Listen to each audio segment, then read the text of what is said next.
Hello अस्सलाम वालेकुम my YouTube family. My name is Anusha वसी अंसारी। तो आज हम आपके सामने डिस्कस करने जा रहे हैं एक्सरसाइज 13.3 का क्वेश्चन नंबर फर्स्ट, जिसके अंदर हम बात करेंगे मीडियन के ऊपर। इस क्वेश्चन में आपको मीन, मीडियन और मोड तीनों चीज़ें निकालनी है। तो मीन और मोड मैं आपको सिखा चुकी हूँ, जिसे नहीं आता वो वीडियो पड़ी हुई है, वहाँ से सीख ले। यहाँ पे हम डिस्कस करेंगे कि मीडियन कैसे निकालते हैं।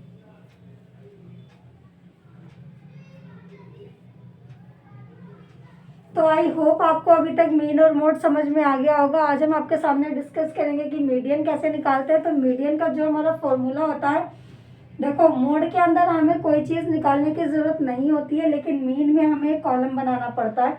जो सा भी हमारा कॉलम होता है वो हम क्या होता है सी एफ को हम इंग्लिश में बोलते हैं क्यूमुलेटिव फ्रीक्वेंसी।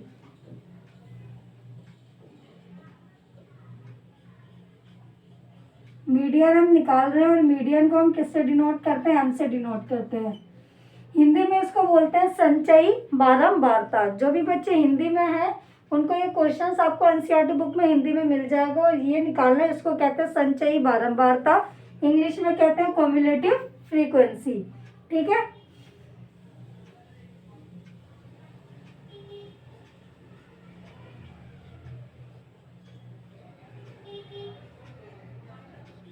क्यूमुलेटिव फ्रीक्वेंसी क्या होता है कि इसके अंदर देखो हम कैसे निकालते हैं। जो पहली वाली वैल्यूज होती है हमारी फ्रीक्वेंसी की, वो सेम रहती है।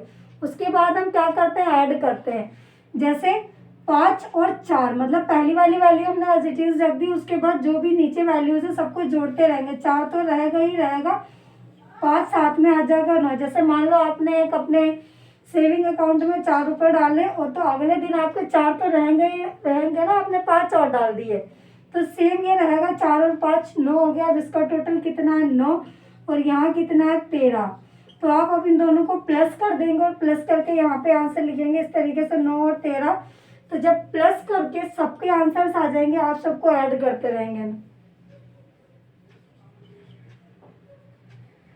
यहाँ पे हमारा कितना आ जाएगा? 22 और 20।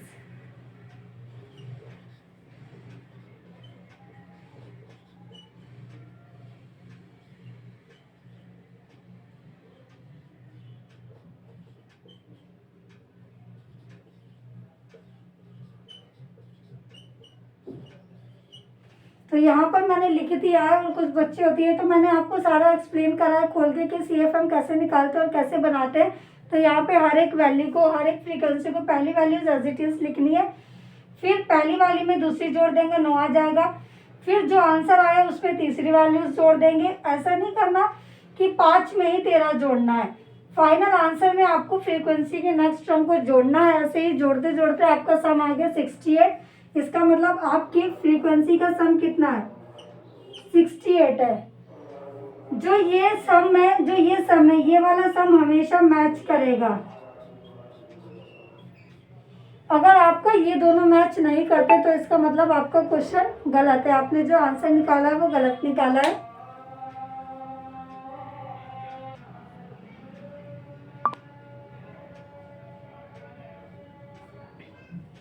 तो देखो यहाँ पर आपको कैसे पता चलेगा कि आपका ये सही है? ये क्रॉस चेक करने का तरीका होता है कि जो सी एफ का टोटल आया है वो फ्रीक्वेंसी के टोटल से मैच होना चाहिए। अगर आपको सी एफ और फ्रीक्वेंसी का टोटल मैच नहीं होता है, इसका मतलब आपने सी एफ में कहीं ना कहीं कैलकुलेशन मिस्टेक करी है। अब ये देखते हैं सी एफ का क्या फॉर्मूला होता है। वो हमारा मीडियन का क्या फॉर्मूला होता है? तो मीडियन को हम एम से डिनोट करते हैं। इसका फॉर्मूला हमारा होता है,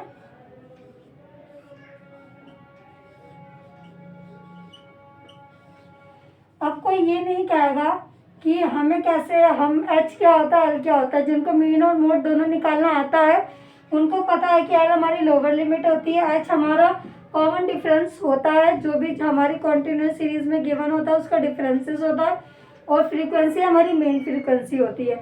और यहाँ पे सी एफ एक्स्ट्रा ऐड हो गया कि हमारा सी एफ क्या होता है, और n/2 क्या होता है। एन हमारी क्या होता है?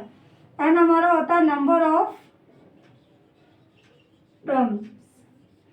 जितनी भी हमारी नंबर्स होती है, मतलब जो भी हमारा टोटल होता है वो हमारा एन होता है। अब यहाँ पे सबसे हाईएस्ट वैल्यू हमारी कौन सी है? 20। ये मतलब कि हमारा फ्रीक्वेंसी क्या हो जाएगी? जो हमारी फ्रीक्वेंसी हो जाएगी वो 20 हो जाएगी, और 125 हमारी लोअर लिमिट हो जाएगी।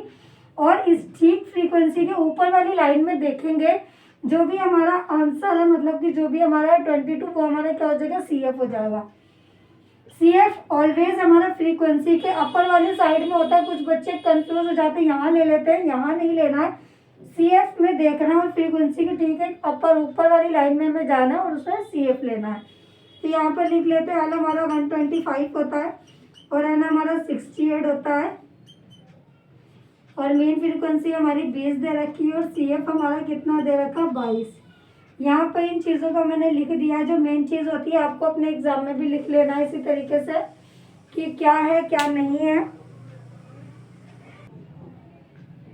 तो अब हमारा यहाँ पे क्या लिखने को रह गया, यहाँ पे हम फिट कर देते हैं और L हमारा कितना हो जाएगा, 20 हो जाएगा, क्योंकि इनके बीच का डिफरेंसेस क्या है, 20। 85 में से 65 माइनस करोगे आपका 20 रह जाएगा, जो कि है। अब L की जगह हम क्या पुट कर देते हैं, 125 n/2। यहाँ पे भी आप n/2 लिख सकते हो इस तरीके से। 68 को 2 से डिवाइड कर सकते हो, आपका 34 आंसर आ गया। तो आप यहाँ पे डायरेक्ट पुट कर सकते हो n/2 34 और 22 अपॉन में 20 इंटू में 20। अब देखो क्या आंसर है आपका, 20 से 20 कट गया, अब आपको बचा 34 और 20।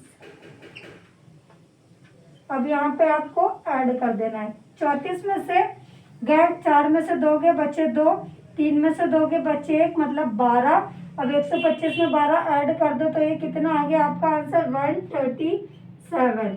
तो जो आपका मीडियन आया है वो आपका आया है 137। तो जल्दी से वीडियो को लाइक कर दो, शेयर कर दो, कमेंट कर दो। अगर आपको कोई भी पार्ट समझ में नहीं आया है, मिलते हैं आपसे नेक्स्ट पार्ट में।